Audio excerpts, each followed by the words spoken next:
नमस्कार, मैं हूं शुभे और आप देख रहे हैं न्यूज फॉर नेशन। देश भर में अब कोरोना एक बार फिर से दस्तक दे रहा है।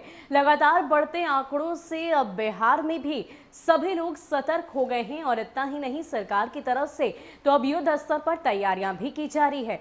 होली का त्योहार है और ऐसे में सभी जो यात्री हैं अपने घर लौटेंगे और इस दौरान अलग अलग राज्यों से लोग अलग अलग जगहों पर जाएंगे और खासकर बिहार में कई सारे लोग दूसरे राज्यों से आते हैं। अब ऐसे में बिहार सरकार ने पूरी तरीके से इस बात की तैयारी कर ली है कि जो भी यात्री दूसरे राज्यों से आएंगे उनकी कोरोना जांच की जाएगी और पूरे 3 दिन तक उन्हें क्वारंटीन में रहना होगा। यानी कि होटल अशोक पाटलिपुत्रा में उन्हें 3 दिन तक क्वारंटीन किया जाएगा, साथ ही साथ उनकी कोरोना जांच भी की जाएगी। आपको बता दें कि उन राज्यों से आए हुए यात्रियों पर और ज्यादा ध्यान दिया जाएगा जहां कोरोना के मामले लगातार बढ़ते जा रहे हैं। खास करके अगर हम बात करें महाराष्ट्र, केरल, पंजाब, तमिलनाडु, मध्य प्रदेश, इन राज्यों से आए हुए जो लोग होंगे, जो यात्री होंगे, उन पर बिहार सरकार की ज्यादा नजर रहेगी। इसके अलावा क्या कुछ खबर है, आपको विस्तार से बताते हैं।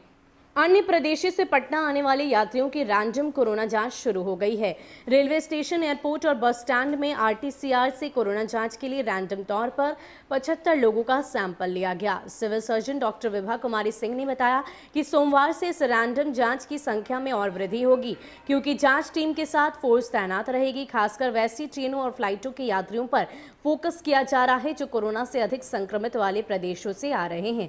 सभी के सैंपल को आरटीपीसीआर जांच के लिए RMRI भेजा जा रहा है। उन्होंने कहा कि जिन कोरोना मरीजों के पास होम आइसोलेशन की सुविधा नहीं है, उन्हें आयकर गोलंबर स्थित होटल पाटलिपुत्र अशोका में आइसोलेट किया जाएगा। यहाँ 24 घंटे डॉक्टर और पैरामेडिकल स्टाफ की तैनाती रहेगी। यहाँ कोरोना संक्रमितों के लिए 165 बेड की व्यवस्था है। राज्य में धीरे धीरे कोरोना के नए संक्रमितों की संख्या बढ़ने लगी है। रविवार को 40,000 कोरोना सैंपल की जांच हुई, जिसमें 50 नए संक्रमित मिले हैं। इसमें सर्वाधिक 28 मरीज पटना में मिले हैं। जिले में अब संक्रमितों की संख्या 53,026 हो गई है, जबकि इनमें से 52,401 मरीज ठीक हो चुके हैं। एक्टिव केस की संख्या 180 है। पीएमसीएच में कुल 705 सैंपल की जांच हुई है, जिसमें से 4 मरीज पॉजिटिव पाए गए हैं। एनएमसीएच में कोरोना संक्रमित फिलहाल 9 मरीज भर्ती हैं। शनिवार की तरह ही रविवार को भी 13 जिले में ही नए संक्रमित मिले। हालांकि धीरे धीरे कोरोना सैंपल जांच की संख्या में बढ़ोतरी हो रही है। 22,000 सैंपल की जांच हुई और ये बढ़कर 32,000 हो गई और रविवार को ये और भी ज़्यादा बढ़कर 40,000 हो गए।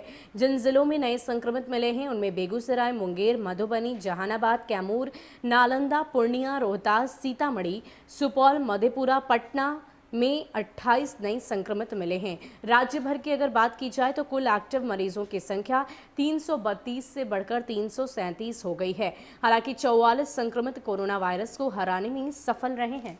तो अगर कोरोना मरीजों की बात की जाए तो लगातार उनके आंकड़ों में इजाफा हो रहा है। खास करके अगर पिछले 3-4 दिनों की बात बिहार की जाए तो संक्रमित मरीजों की संख्या में खास बढ़ोतरी देखने को मिली है। पहले ये अगर शनिवार की बात की जाए तो 32,000 थी, रविवार के दिन सीधे बढ़कर ये 40,000 हो गई। कुल एक्टिव केस की अगर राजधानी पटना में बात की जाए तो वो 337 है। अब ऐसे में कोरोना को लेकर एक बार फिर से बिहार सरकार पूरी तरीके से अलर्ट मोड में है। इसलिए हम भी आपसे यही अपील करेंगे कि आप सतर्क रहें और किसी भी तरह की लापरवाही ना बरतें। कोरोना के सभी प्रोटोकॉल्स, बार बार हाथ धोना, सोशल डिस्टेंसिंग, 2 गज की दूरी का पालन करना और मास्क पहनना अनिवार्य है और इसे आप भी अनिवार्य रूप से अपने जीवन शैली में फॉलो करें। फिलहाल के लिए इतना ही। ऐसे ही अपडेट्स के लिए आप हमारे साथ बने रहिए और देखते रहिए न्यूज़ फॉर नेशन। नमस्कार।